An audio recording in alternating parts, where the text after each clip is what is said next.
ಬೆಂಗಳೂರು ದೂರದರ್ಶನ ಕೇಂದ್ರದ ಪ್ರಾದೇಶಿಕ ಸುದ್ದಿ ವಿಭಾಗ ಪ್ರಸ್ತುತಪಡಿಸುವ ತಿಂಗಳ ವಾರ್ತಾ ಸಂಚಿಕೆ ಸುದ್ದಿ ಸೌರಭ ಇದೇ ಭಾನುವಾರ 27ನೇ ತಾರೀಕು ಸಂಜೆ 6:30 ಈ ಕಾರ್ಯಕ್ರಮದಲ್ಲಿ ಕರುನಾಡಿನಲ್ಲಿ ರೂಪ ತಳೆದ ಸಬರಮತಿ ಆಶ್ರಮ, ನಿಸ್ವಾರ್ಥ ವೃಕ್ಷಪ್ರೇಮಿ ದ್ಯಾಮನಗೌಡ ಪಾಟೀಲ್, ಹಂಸನೂರೆಂಬ ಕಲಾವಿದರ ಗ್ರಾಮ ಹಾಗೂ ಹಲ್ಸನಾಡಿನ ಮರಗೆತ್ತನೆಯ ಮಹಾಮನೆ. ತಪ್ಪದೆ ವೀಕ್ಷಿಸಿ ಸುದ್ದಿ ಸೌರಭ ಡಿಸೆಂಬರ್ 27 ಭಾನುವಾರ ಸಂಜೆ 6:30 ಮರುಪ್ರಸಾರ ಜನವರಿ 3ನೇ ತಾರೀಕು ಭಾನುವಾರ ಮಧ್ಯಾಹ್ನ 2 ಗಂಟೆಗೆ.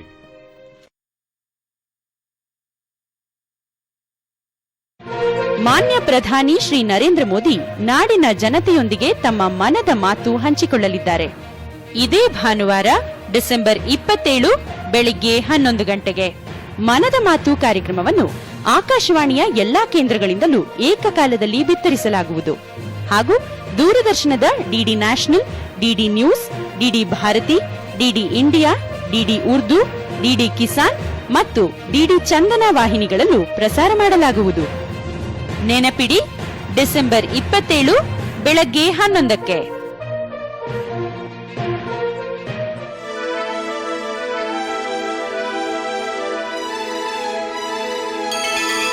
ಬಾರಿಸು ಕನ್ನಡ ಡಿಂಡಿಮವ, ದೂರದರ್ಶನ ಚಂದನ. ಇದು ಕನ್ನಡ ವಾಹಿನಿ.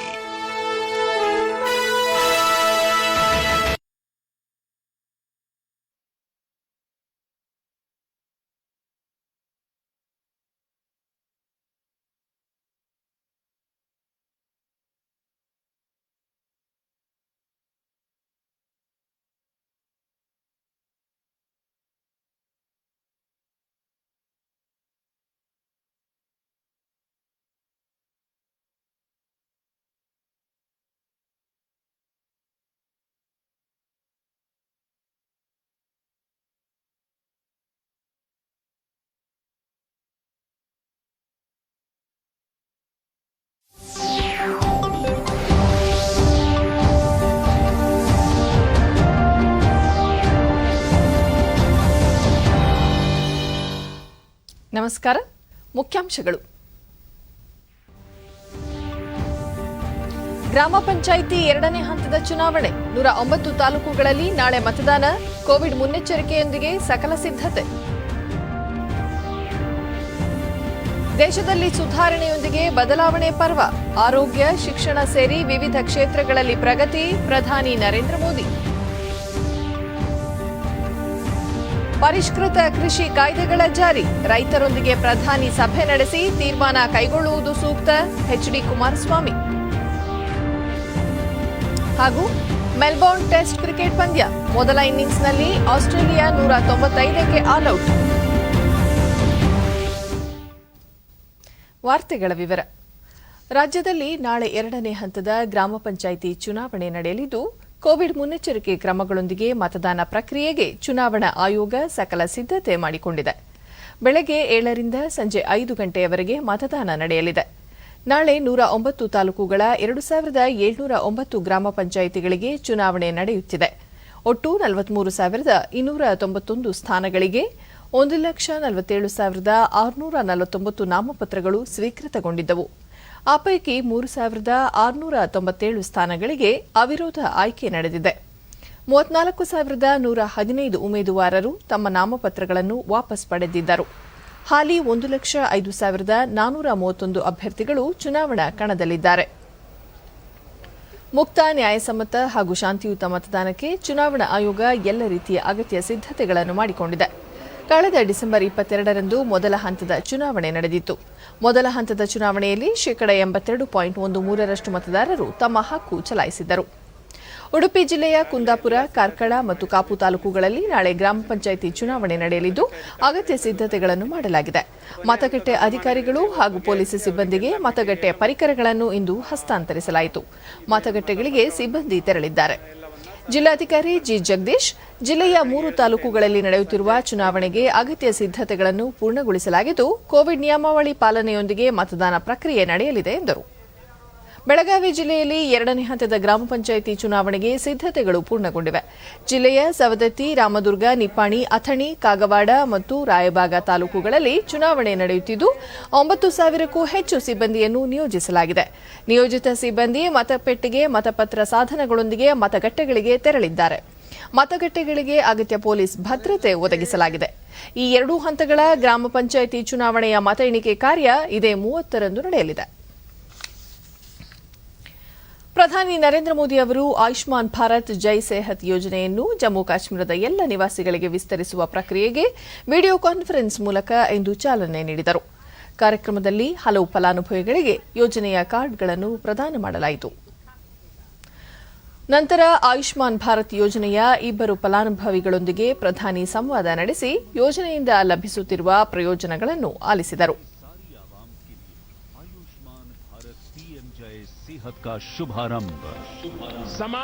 ನಂತರ ಮಾತನಾಡಿದ ಪ್ರಧಾನಿ, ಕೇಂದ್ರಾಡಳಿತ ಪ್ರದೇಶವಾಗಿರುವ ಜಮ್ಮು ಕಾಶ್ಮೀರದ ಸರ್ವಾಂಗೀಣ ಅಭಿವೃದ್ಧಿಗೆ ಕೇಂದ್ರ ಸರ್ಕಾರ ಬದ್ಧವಾಗಿದೆ ಎಂದು ಘೋಷಿಸಿದರು.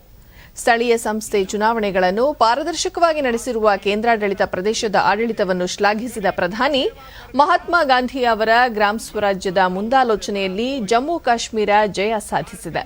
ಪ್ರಜಾಪ್ರಭುತ್ವವನ್ನು ಬಲಪಡಿಸಿರುವುದಕ್ಕಾಗಿ ಕೊರೋನಾ ಸೇರಿದಂತೆ ಎಲ್ಲ ಸಂಕಷ್ಟಗಳ ನಡುವೆ ಜಿಲ್ಲಾ ಅಭಿವೃದ್ಧಿ ಮಂಡಳಿ ಚುನಾವಣೆಗಳಲ್ಲಿ ಮತ ಚಲಾಯಿಸಿದ ಜನತೆಯನ್ನು ಅವರು ಅಭಿನಂದಿಸಿದರು. ಆಯುಷ್ಮಾನ್ ಭಾರತ್ ಜೈ ಸೆಹತ್ ಯೋಜನೆ ಜಮ್ಮು ಕಾಶ್ಮೀರದ ಪ್ರತಿಯೊಬ್ಬ ಫಲಾನುಭವಿಗೂ 5 ಲಕ್ಷ ರೂಪಾಯಿವರೆಗೆ ಉಚಿತ ವೈದ್ಯಕೀಯ ಚಿಕಿತ್ಸೆ ಕಲ್ಪಿಸಲಿದೆ. ಪ್ರಸ್ತುತ ಕೇವಲ 6 ಲಕ್ಷ ಕುಟುಂಬಗಳಿಗೆ ಕಲ್ಪಿಸಲಾಗುತ್ತಿರುವ ಈ ಪ್ರಯೋಜನವನ್ನು ಸೆಹತ್ ಯೋಜನೆ ಮೂಲಕ 21 ಲಕ್ಷ ಕುಟುಂಬಗಳಿಗೆ ವಿಸ್ತರಿಸಲಾಗಿದೆ ಎಂದು ಹೇಳಿದರು. ಯೋಜನೆಯಡಿ ಜಮ್ಮು ಕಾಶ್ಮೀರದ ಸರ್ಕಾರಿ ಹಾಗೂ ಖಾಸಗಿ ಆಸ್ಪತ್ರೆಗಳಲ್ಲಿ ಮಾತ್ರವಲ್ಲದೆ ಯೋಜನೆಯಡಿ ಪಟ್ಟಿ ಮಾಡಿರುವ ದೇಶದ ಯಾವುದೇ ಆಸ್ಪತ್ರೆಗಳಲ್ಲಿ ಚಿಕಿತ್ಸೆ ಪಡೆಯಲು ಅವಕಾಶ ಕಲ್ಪಿಸಿದೆ ಎಂದರು.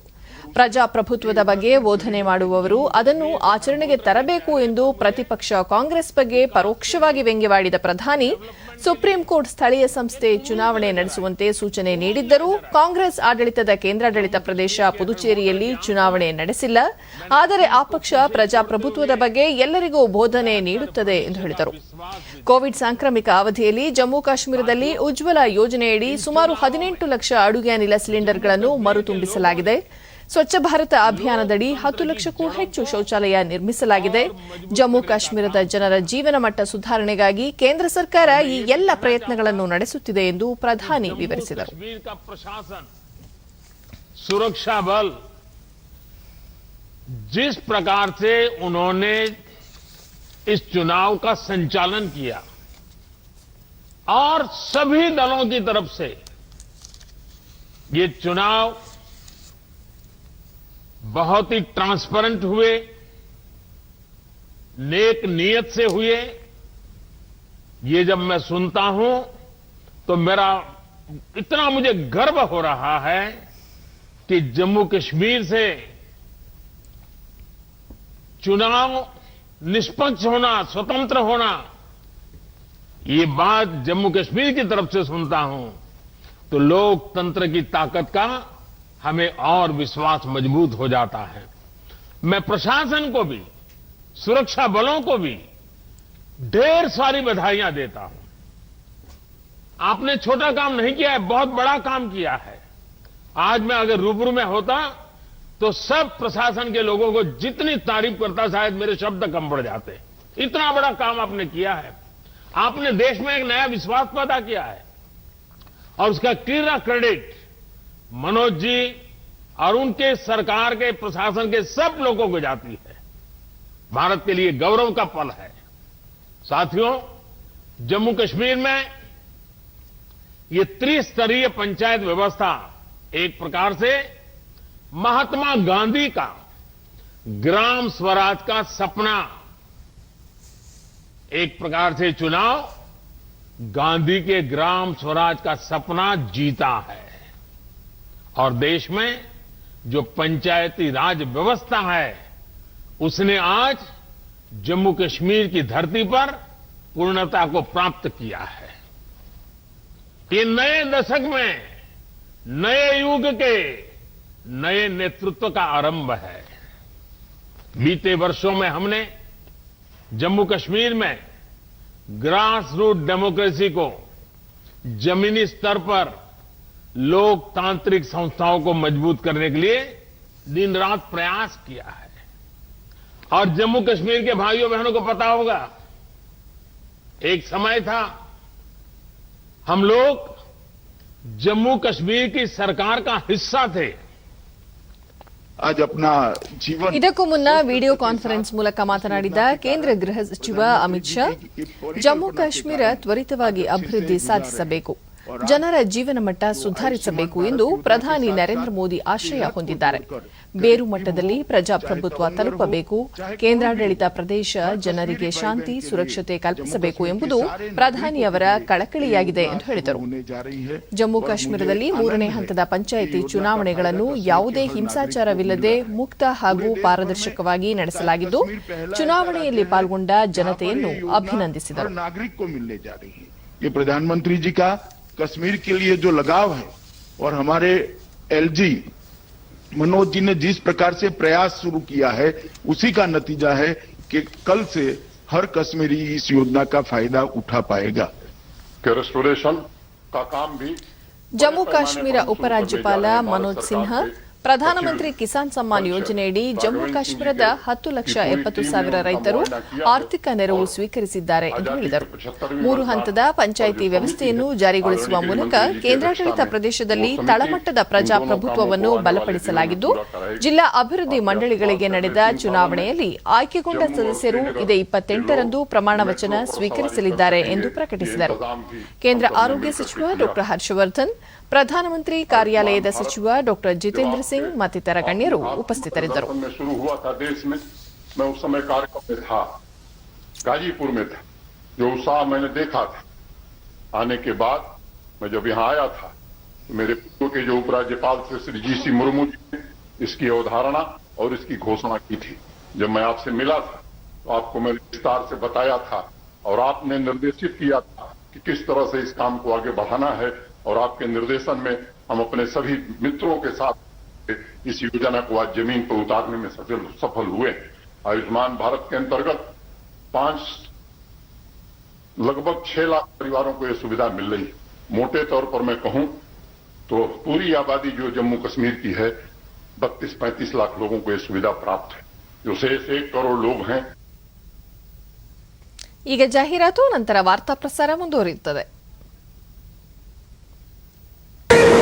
Here gravity and physics don't call the shots, and sound travels slower than you. This is a different kind of place. That's why we're looking for different kind of people, for whom excellence is not a job, but a way of being, be it in the sky or on the ground. We're looking for an invincible team of invincible people, people who are a cut above. Join the Indian Air Force to be a cut above.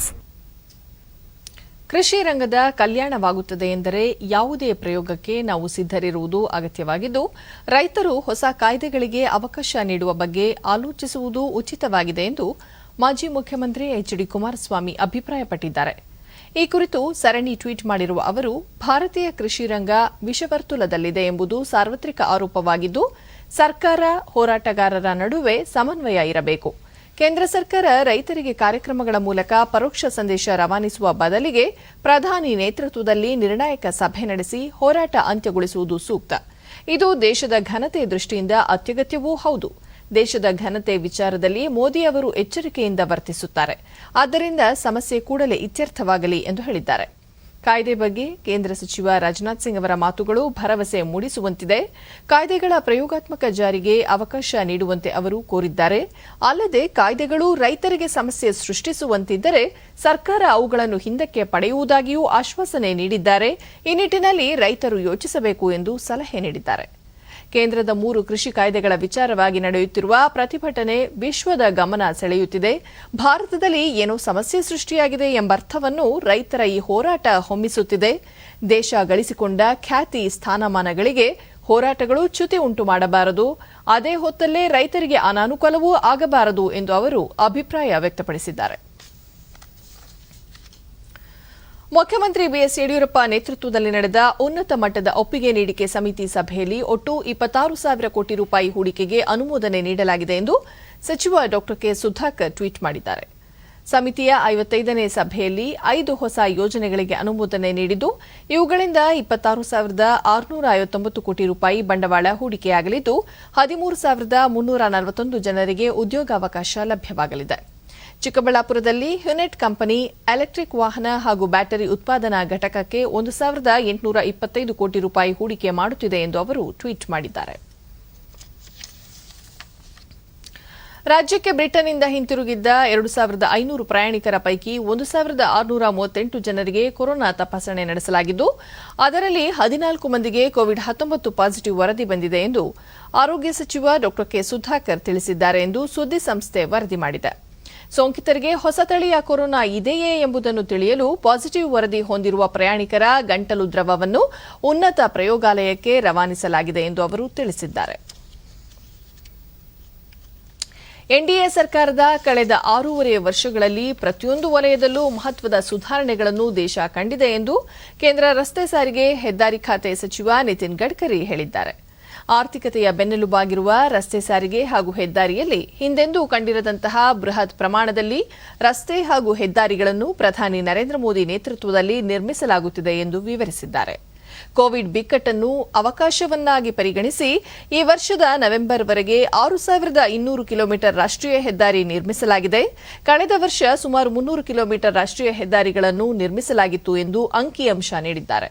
ಈ ವರ್ಷದ ನವೆಂಬರ್ವರೆಗೆ 6,764 kilometre ನಿರ್ಮಾಣ ಪೂರ್ಣಗೊಳಿಸಲಾಗಿದ್ದು ಕಳೆದ ವರ್ಷಕ್ಕೆ ಹೋಲಿಸಿದರೆ ಈ ವರ್ಷ 100% ಬೆಳವಣಿಗೆ ಸಾಧಿಸಲಾಗಿದೆ ಎಂದು ಹೇಳಿದ್ದಾರೆ. ಪ್ರಸ್ತುತ ದೇಶಾದ್ಯಂತ 1,34,000 ಕಿಲೋಮೀಟರ್ ಉದ್ದದ ರಾಷ್ಟ್ರೀಯ ಹೆದ್ದಾರಿಗಳಿದ್ದು 5 ವರ್ಷಗಳಲ್ಲಿ ಇನ್ನೂ 60,000 ಕಿಲೋಮೀಟರ್ ರಾಷ್ಟ್ರೀಯ ಹೆದ್ದಾರಿ ನಿರ್ಮಿಸಲು ಗುರಿ ಹೊಂದಲಾಗಿದೆ ಎಂದು ಹೇಳಿದರು. ರಾಷ್ಟ್ರಪತಿ ರಾಮನಾಥ್ ಕೋವಿಂದ್ ಅವರು ಕೇಂದ್ರಾಡಳಿತ ಪ್ರದೇಶಗಳಾದ ದಾದ್ರಾ ನಗರ್ ಹವೇಲಿ, ದಾಮನ್ ಮತ್ತು ದಿಯು ಪ್ರವಾಸ ಕೈಗೊಂಡಿದ್ದು ಇಂದು ದಿಯು ಪ್ರದೇಶದ ಹಲವು ಅಭಿವೃದ್ಧಿ ಯೋಜನೆಗಳಿಗೆ ಶಿಲಾನ್ಯಾಸ ನೆರವೇರಿಸಿದರು.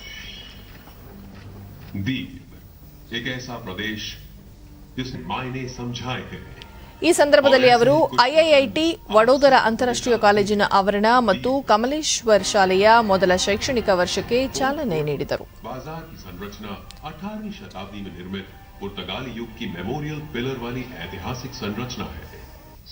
ನಂತರ ರಾಷ್ಟ್ರಪತಿ ದಿಯು ಕೇಂದ್ರಾಡಳಿತ ಪ್ರದೇಶ ಹಲವು ಸ್ವಾತಂತ್ರ್ಯ ಹೋರಾಟ ಮತ್ತು ಯೋಧರ ವೀರತೆಗೆ ಸಾಕ್ಷಿಯಾಗಿದೆ.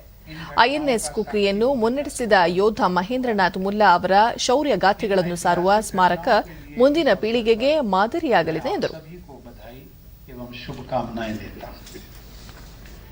देवी और सज्जनों, यह देखकर सुखद आश्चर्य होता है कि इस छोटे से द्वीप ने, जिसको कि शांति द्वीप भी कहा जाता है, भारत में ही नहीं बल्कि विश्व के समुद्री मानचित्र पर महत्वपूर्ण स्थान अर्जित किया है.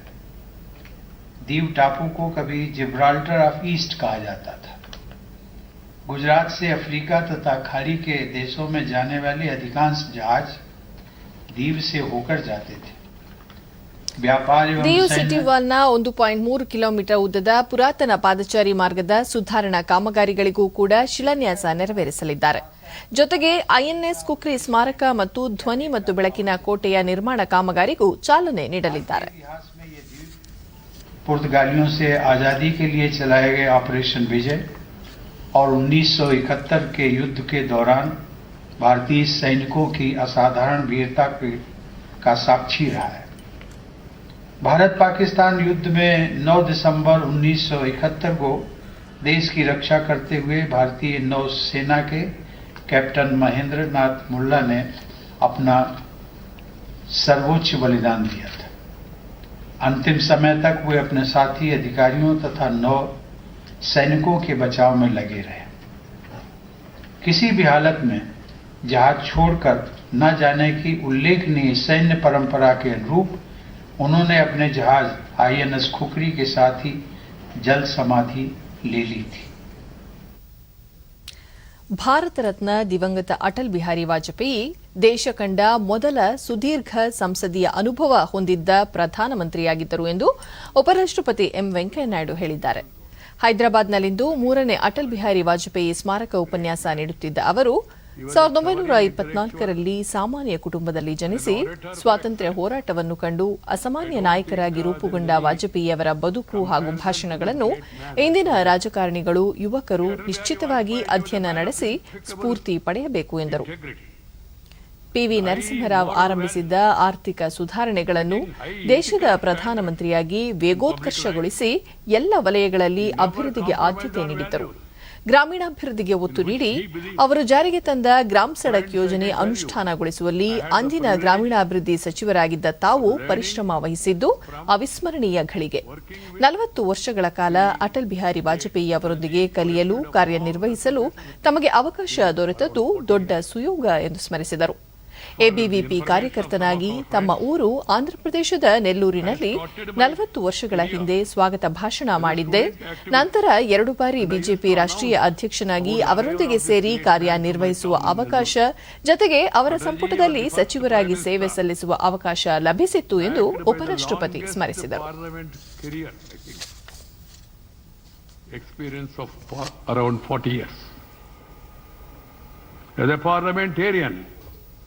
He has enriched the debates with the force of his thoughts and convictions and flow of language at his command. The English was really amazing. During his primacy between 1998 and 2004, Atalji has pioneered several policy and pragmatic initiatives. He wanted to make a difference to the lives of the people. It was a golden era for the economy. I have no hesitation to say it, as it grew at a rate of 8% per year. Bodoland ಬುಡಕಟ್ಟು ಪ್ರಾದೇಶಿಕ ಒಪ್ಪಂದಕ್ಕೆ ಸಹಿ ಹಾಕುವ ಮೂಲಕ ಪ್ರಧಾನಿ ನರೇಂದ್ರ ಮೋದಿ ನೇತೃತ್ವದ ಕೇಂದ್ರ ಸರ್ಕಾರ ಅಸ್ಸಾಂನಲ್ಲಿ ಶಾಂತಿ ಸ್ಥಾಪಿಸುವ ಪ್ರಕ್ರಿಯೆಗಳನ್ನು ಆರಂಭಿಸಿದೆ. ಶಸ್ತ್ರಾಸ್ತ್ರಗಳನ್ನು ಕೈಗೆತ್ತಿಕೊಂಡಿದ್ದ ಬೋಡೋ ಯುವಕರು ಈಗ ಮುಖ್ಯ ವಾಹಿನಿಯಲ್ಲಿ ಸೇರ್ಪಡೆಗೊಂಡಿದ್ದಾರೆ ಎಂದು ಕೇಂದ್ರ ಗೃಹ ಸಚಿವ ಅಮಿತ್ ಶಾ ಹೇಳಿದ್ದಾರೆ. ಗುವಾಹಟಿಯಲ್ಲಿ ವಿವಿಧ ಅಭಿವೃದ್ಧಿ ಯೋಜನೆಗಳಿಗೆ ಚಾಲನೆ ನೀಡಿ ಮಾತನಾಡಿದ ಅವರು, ಒಂದು ಕಾಲದಲ್ಲಿ ಪ್ರತ್ಯೇಕತಾವಾದಿಗಳು ಈಶಾನ್ಯ ರಾಜ್ಯಗಳ ಯುವಕರ ಕೈಗೆ ಶಸ್ತ್ರಾಸ್ತ್ರಗಳನ್ನು ನೀಡುತ್ತಿದ್ದರು. ಈಗ ಎಲ್ಲ ಸಶಸ್ತ್ರ ಗುಂಪುಗಳು ಮುಖ್ಯವಾಹಿನಿ ಸೇರಿವೆ. ಯುವಕರು ಆರಂಭಿಸಿರುವ ನವೋದ್ಯಮಗಳು ಜಾಗತಿಕ ನವೋದ್ಯಮಗಳೊಂದಿಗೆ ಪೈಪೋಟಿ ನಡೆಸುತ್ತಿವೆ ಎಂದು ಹೇಳಿದರು. ಅಸ್ಸಾಂನಲ್ಲಿ ಈ ಹಿಂದೆ ವಿವಿಧ ವಿಷಯಗಳಿಗಾಗಿ ಹಲವಾರು ಚಳವಳಿಗಳನ್ನು ನಡೆಸಲಾಗುತ್ತಿತ್ತು. ಈ ಹೋರಾಟಗಳಲ್ಲಿ ನೂರಾರು ಯುವಕರು ಹತ್ಯೆಗೀಡಾಗಿದ್ದರು. ಇದರಿಂದ ರಾಜ್ಯದಲ್ಲಿ ಶಾಂತಿ ಹದಗೆಟ್ಟಿತ್ತು, ಅಭಿವೃದ್ಧಿ ಸ್ಥಗಿತಗೊಂಡಿತ್ತು ಎಂದು ಅಮಿತ್ ಶಾ ಹೇಳಿದರು. ರಾಜ್ಯದಲ್ಲಿ ಇಂದು ಹೊಸದಾಗಿ 857 ಕೋವಿಡ್ ಪ್ರಕರಣಗಳು ದೃಢಪಟ್ಟಿದ್ದು, ಇದರೊಂದಿಗೆ ಒಟ್ಟು ಸೋಂಕು ಪ್ರಕರಣಗಳ ಸಂಖ್ಯೆ 9,15,345ಕ್ಕೆ ಏರಿಕೆಯಾಗಿದೆ. ಇಂದು 964 ಮಂದಿ ಆಸ್ಪತ್ರೆಯಿಂದ ಬಿಡುಗಡೆಯಾಗಿದ್ದು, ಇದುವರೆಗೂ ಗುಣಮುಖರಾದವರ ಸಂಖ್ಯೆ ಒಟ್ಟು 8,89,881ಕ್ಕೆ ತಲುಪಿದೆ. ಇಂದು 7 ಮಂದಿ ಸಾವನ್ನಪ್ಪಿದ್ದು, ಮೃತಪಟ್ಟವರ ಸಂಖ್ಯೆ 12,051ಕ್ಕೆ ಏರಿಕೆಯಾಗಿದೆ. ಸದ್ಯ ರಾಜ್ಯದಲ್ಲಿ 13,394 ಸಕ್ರಿಯ ಪ್ರಕರಣಗಳಿವೆ. 205 ಮಂದಿ ರಾಜ್ಯದ ವಿವಿಧ ಆಸ್ಪತ್ರೆಗಳಲ್ಲಿ ತೀವ್ರ ನಿಗಾ ಘಟಕದಲ್ಲಿ ಚಿಕಿತ್ಸೆ ಪಡೆಯುತ್ತಿದ್ದಾರೆ. ಇಂದು 95,552 ಮಾದರಿ ಪರೀಕ್ಷೆ ನಡೆಸಿದ್ದು, ಇದುವರೆಗೂ 1,36,09,914 ಮಂದಿಗೆ ಕೊರೋನಾ ಪರೀಕ್ಷೆ ನಡೆಸಲಾಗಿದೆ ಎಂದು ಆರೋಗ್ಯ ಮತ್ತು ಕುಟುಂಬ ಕಲ್ಯಾಣ ಇಲಾಖೆ ತಿಳಿಸಿದೆ. ಬೆಂಗಳೂರಿನಲ್ಲಿ ಇಂದು 471 ಮಂದಿಗೆ ಸೋಂಕು ತಗುಲಿದ್ದು, ಒಟ್ಟು ಸೋಂಕು ಪ್ರಕರಣಗಳ ಸಂಖ್ಯೆ 3,86,057ಕ್ಕೆ ಏರಿಕೆಯಾಗಿದೆ. ಇಂದು 691 ಮಂದಿ ಆಸ್ಪತ್ರೆಯಿಂದ ಬಿಡುಗಡೆಯಾಗಿದ್ದು, ಇದುವರೆಗೂ ಗುಣಮುಖರಾದವರ ಸಂಖ್ಯೆ 3,72,970ಕ್ಕೆ ಏರಿದೆ. ಸದ್ಯ 8,795 ಸಕ್ರಿಯ ಪ್ರಕರಣಗಳಿವೆ. ಬೆಂಗಳೂರಿನಲ್ಲಿ 4 ಮೃತಪಟ್ಟಿರುವುದು ಸೇರಿದಂತೆ ಒಟ್ಟಾರೆ 4,291 ಮಂದಿ ಸಾವನ್ನಪ್ಪಿದ್ದಾರೆ. ವಿವಿಧ ಜಿಲ್ಲೆಗಳಲ್ಲಿ ವರದಿಯಾಗಿರುವ ಪ್ರಕರಣಗಳ ವಿವರ ಇಂತಿದೆ.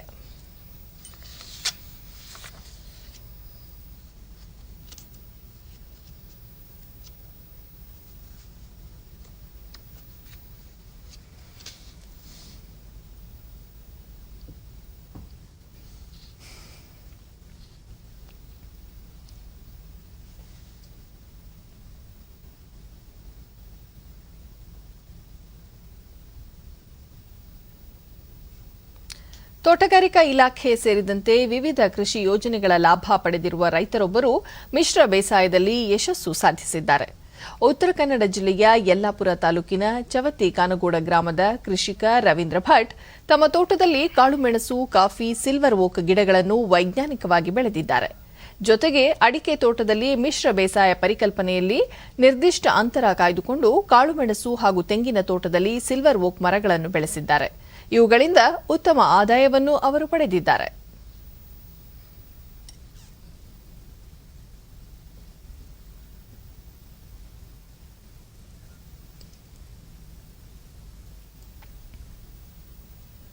ಮತ್ತೆ ಅಡಿಕೆಯಲ್ಲಿ ನಾವು ಡಿಡಿ ನ್ಯೂಸ್ನೊಂದಿಗೆ ರವೀಂದ್ರ ಭಟ್, ಹನಿ ನೀರಾವರಿ ಸೇರಿದಂತೆ ತೋಟಗಾರಿಕಾ ಇಲಾಖೆಯ ವಿವಿಧ ಯೋಜನೆಗಳ ಲಾಭ ಪಡೆದು ವೈಜ್ಞಾನಿಕ ಕೃಷಿ ನಡೆಸಲಾಗಿದೆ.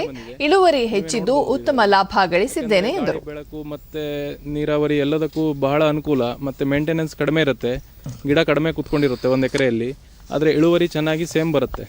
ತೋಟಗಾರಿಕಾ ಇಲಾಖೆಯಿಂದ ಕೂಡ ನಮಗೆ ಕೃಷಿಯಲ್ಲಿ ಬಹಳ ಪ್ರೋತ್ಸಾಹವನ್ನು ನೀಡ್ತಾ ಇದೆ. ಮತ್ತು ನಮಗೆ ಮಲ್ಚಿಂಗ್ ವಿಷಯದಲ್ಲಿ ಮಲ್ಚಿಂಗ್ ಶೀಟ್ಗಳಿಗೆ ಸಹಾಯಧನವನ್ನು ನೀಡಿದೆ. ಮತ್ತು ಪ್ರೊಸೆಸಿಂಗ್ ಯೂನಿಟ್ ಅಂತ ಒಂದು ಸ್ಕೀಮ್ ಇದೆ, ಅದರೊಳಗೆ ಮಷಿನರಿ ಮತ್ತು ಗೋಡೌನ್ಸ್ ಮತ್ತು ಡ್ರೈಯಿಂಗ್ ಯಾರ್ಡ್ಗಳಿಗೆ ತುಂಬ ಸಹಾಯವನ್ನು ಮಾಡಿದೆ. ಬೆಂಗಳೂರಲ್ಲಿ ನೌಕರಿ ಮತ್ತೋರ್ವ ಕೃಷಿಕ ವೆಂಕಟರಮಣ ಹೆಗಡೆ ಬೆಂಗಳೂರಿನಿಂದ ಕೆಲಸ ಬಿಟ್ಟು ತವರೂರಿಗೆ ಹಿಂತಿರುಗಿ ಪ್ರಗತಿಪರ ಕೃಷಿಯಲ್ಲಿ ತೊಡಗಿರುವ ಅವರ ಸಾಧನೆ ಮಾದರಿಯಾಗಿದೆ ಎಂದರು. ಭಾಳ ಚೆನ್ನಾಗಿದೆ. ಕಾಫಿ, ಅಡಿಕೆ, ಮೆಣಸು ಇವೆಲ್ಲ ಬೆಳೆ ಸಂಪೂರ್ಣವಾಗಿ ಮಾಡಿದ್ದಾರೆ. ಒಳ್ಳೆ ಇಳುವರಿನೂ ಇದೆ. ಪೀಕನ್ನು ನೋಡಿ ಮುಂದಿನ ಯುವಕರು ಕಲಿತು ಮಾಡುವಂಥ ಪ್ರೊಸೀಜರ್ ತೋರಿಸಿದ್ದಾರೆ ಇವರು. ಯುವ ಕೃಷಿ ಸಹಾಯಕ ತೋಟಗಾರಿಕಾ ಇಲಾಖೆ ಅಧಿಕಾರಿ ಸತೀಶ್ ಹೆಗಡೆ ಕೃಷಿಯಲ್ಲಿ ವಿನೂತನ ಪ್ರಯೋಗಗಳನ್ನು ನಡೆಸುತ್ತಿರುವ ರವೀಂದ್ರ ಭಟ್ ಅವುಗಳಲ್ಲಿ ಗಣನೀಯ ಯಶಸ್ಸು ಸಾಧಿಸಿದ್ದಾರೆ. ಯುವ ಕೃಷಿಕರು ಈ ಪ್ರಯೋಗಗಳನ್ನು ಅನುಸರಿಸಬೇಕು ಎಂದರು. 2 ಸ್ಪೇಸಿಂಗ್ನಲ್ಲಿ ಪ್ಲಾಂಟಿಂಗ್ ಮಾಡಿ ಅವುಗಳಲ್ಲಿ ಆಗ್ತಾ ಇರುವಂಥ ವ್ಯತ್ಯಾಸಗಳು ಮತ್ತು ಇಳುವರಿಯಲ್ಲಿ ಆಗ್ತಾ ಇರುವಂಥ ಪರಿಣಾಮಗಳನ್ನು ಸಹ ಅವರು ಪರೀಕ್ಷೆಗೊಳಪಡಿಸಿ ಸಿದ್ಧಪಡಿಸಿಕೊಂಡಿದ್ದಾರೆ. ಇಲಾಖೆಯಿಂದ ಸಿಗುತ್ತಿರುವಂಥ ಸಾಕಷ್ಟು ಯೋಜನೆಗಳ ಬಗ್ಗೆಯೂ ಸಹ ಮಾಹಿತಿಯನ್ನು ಪಡೆದುಕೊಂಡು ಹೋಗ್ತಾರೆ. ಹಾಗೆ ತಂತ್ರಜ್ಞಾನಗಳ ಹೊಸ ತಂತ್ರಜ್ಞಾನಗಳ ಕುರಿತು ನಮ್ಮ ಇಲಾಖೆಯವರ ಜೊತೆ ಚರ್ಚೆ ನಡೆಸಿ ಯಾವ ರೀತಿಯಾಗಿ ಹೊಸ ತರಹದ ಕೃಷಿಯನ್ನು ಮಾಡಬಹುದು ಅನ್ನುವಂತಹ ಒಂದು ಚಿಂತನೆಯನ್ನು ಮಾಡಿಕೊಂಡು ಕೃಷಿಯನ್ನು ಮಾಡುತ್ತಾರೆ. ಪ್ರಧಾನಮಂತ್ರಿ ನರೇಂದ್ರ ಮೋದಿ ಅವರು ನಾಳೆ ಆಕಾಶವಾಣಿಯ ಮನ್ ಕಿ ಬಾತ್ನಲ್ಲಿ ದೇಶವಾಸಿಗಳನ್ನು ಉದ್ದೇಶಿಸಿ ಮಾತನಾಡಲಿದ್ದಾರೆ. ಇದು 72ನೇ ಸಂಚಿಕೆಯಾಗಿದ್ದು ದೂರದರ್ಶನ ಮತ್ತು ಆಕಾಶವಾಣಿಯ ಎಲ್ಲ ವಾಹಿನಿಗಳಲ್ಲಿ, ಸಾಮಾಜಿಕ ಜಾಲತಾಣಗಳಲ್ಲಿ ಮನ್ ಕಿ ಬಾತ್ ಪ್ರಸಾರವಾಗಲಿದೆ. ಮೆಲ್ಬೋರ್ನ್ನಲ್ಲಿ ನಡೆಯುತ್ತಿರುವ ಭಾರತ ಆಸ್ಟ್ರೇಲಿಯಾ ನಡುವಿನ 2ನೇ ಟೆಸ್ಟ್ ಕ್ರಿಕೆಟ್ ಪಂದ್ಯದಲ್ಲಿ ಟಾಸ್ ಗೆದ್ದ ಆಸ್ಟ್ರೇಲಿಯಾ ಬ್ಯಾಟಿಂಗ್ ಆಯ್ಕೆ ಮಾಡಿಕೊಂಡಿತು. ಭಾರತದ ಕರಾರುವಕ್ಕಾದ ಬೌಲಿಂಗ್ ದಾಳಿ ಪರಿಣಾಮ ಮೊದಲ ಇನ್ನಿಂಗ್ಸ್ನಲ್ಲಿ 195 ರನ್ಗಳಿಗೆ ಆತಿಥೇಯ ತಂಡ ಆಲ್ಔಟ್ ಆಯಿತು. ಆಸ್ಟ್ರೇಲಿಯಾ ಪರ ಮಾರ್ನಸ್ ಲ್ಯೂಬೋಶೇನ್ 48 ರನ್ ಗಳಿಸಿದರು. ಭಾರತದ ಪರ ಜಸ್ಪ್ರೀತ್ ಬುಮ್ರಾ 4, ರವಿಚಂದ್ರನ್ ಅಶ್ವಿನ್ 3, ಮೊಹಮ್ಮದ್ ಸಿರಾಜ್ 2 ವಿಕೆಟ್ ಪಡೆದರು. ಬಳಿಕ ಬ್ಯಾಟಿಂಗ್ ಆರಂಭಿಸಿರುವ ಭಾರತ ಮೊದಲ ದಿನದ ಅಂತ್ಯಕ್ಕೆ 11 ಓವರ್ಗಳಲ್ಲಿ 1 ವಿಕೆಟ್ ನಷ್ಟಕ್ಕೆ 36 ರನ್ ಗಳಿಸಿ ಆಡುತ್ತಿದೆ. ಶುಭ್ಮನ್ ಗಿಲ್ 28 ಹಾಗೂ ಚೇತೇಶ್ವರ ಪೂಜಾರ 7 ರನ್ ಗಳಿಸಿ 2ನೇ ದಿನದಾಟ ಕಾದಿರಿಸಿದೆ.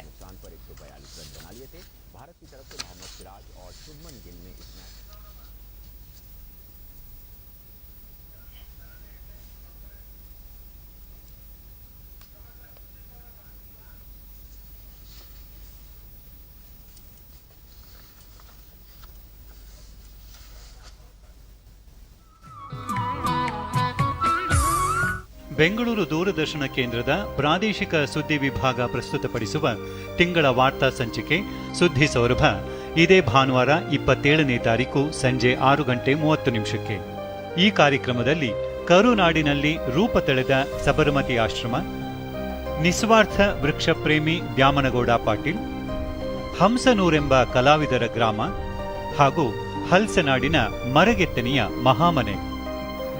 ತಪ್ಪದೆ ವೀಕ್ಷಿಸಿ ಸುದ್ದಿ ಸೌರಭ ಡಿಸೆಂಬರ್ 27 ಭಾನುವಾರ ಸಂಜೆ 6:30 ಮರುಪ್ರಸಾರ ಜನವರಿ 3ನೇ ತಾರೀಕು ಭಾನುವಾರ ಮಧ್ಯಾಹ್ನ 2 ಗಂಟೆಗೆ.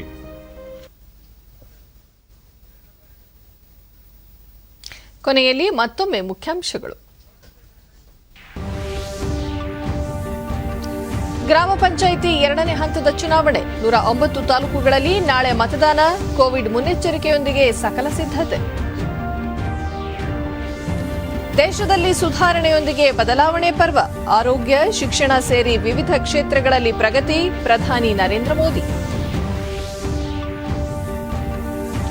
ಪರಿಷ್ಕೃತ ಕೃಷಿ ಕಾಯ್ದೆಗಳ ಜಾರಿ. ರೈತರೊಂದಿಗೆ ಪ್ರಧಾನಿ ಸಭೆ ನಡೆಸಿ ತೀರ್ಮಾನ ಕೈಗೊಳ್ಳುವುದು ಸೂಕ್ತ. ಎಚ್ಡಿ ಕುಮಾರಸ್ವಾಮಿ.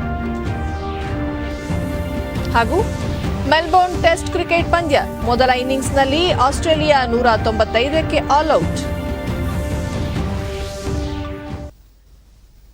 ನಮ್ಮ ವಾರ್ತಾ ಪ್ರಸಾರವನ್ನು ನೀವು ಡಿಡಿ ಚಂದನ ನ್ಯೂಸ್ ಯೂಟ್ಯೂಬ್ ಚಾನೆಲ್ನಲ್ಲೂ ವೀಕ್ಷಿಸಬಹುದು. ಇಲ್ಲಿಗೆ ಇಂದಿನ ವಾರ್ತಾ ಪ್ರಸಾರ ಮುಕ್ತಾಯವಾಯಿತು. ಸತ್ಯ, ಸಮರ್ಥ, ಸಂಪೂರ್ಣ ಸುದ್ದಿಗಾಗಿ ವೀಕ್ಷಿಸಿ ಚಂದನ ವಾರ್ತೆ.